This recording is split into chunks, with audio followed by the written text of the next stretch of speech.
சென்னை அண்ணா சாலையில் உள்ள sacred heart matriculation மேல்நிலைப் பள்ளியில் நடைபெற்ற விளையாட்டு விழாவில் அமைச்சர் மனோ தங்கராஜ் கலந்து கொண்டு மாணவிகளுக்கு பரிசுகளை வழங்கினார். அண்ணா சாலை சர்ச் பார்க்கில் அமைந்துள்ள சேக்ரட் ஹார்ட் மெட்ரிகுலேஷன் மேல்நிலைப் பள்ளியின் வருடாந்திர விளையாட்டு விழா கோலாகலமாக நடைபெற்றது. இந்த விழாவில் தலைமை விருந்தினராக பால்வளத்துறை அமைச்சர் மனோ தங்கராஜ் கலந்து கொண்டு மாணவிகளை உற்சாகப்படுத்தினார்.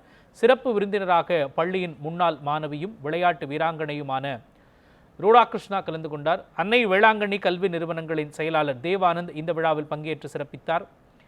பள்ளியின் முதல்வர் சிஸ்டர் லிசி தாமஸ் மற்றும் தாளாளர் சிஸ்டர் லீலா ஆகியோர் இந்த விழாவிற்கான ஏற்பாடுகளை செய்திருந்தனர். மாணவிகள் 5 பிரிவுகளில் போட்டிகளில் பங்கேற்றனர். இதையடுத்து வெற்றி பெற்ற மாணவிகளுக்கு அமைச்சர் மனோ தங்கராஜ் பரிசுகளை வழங்கினார்.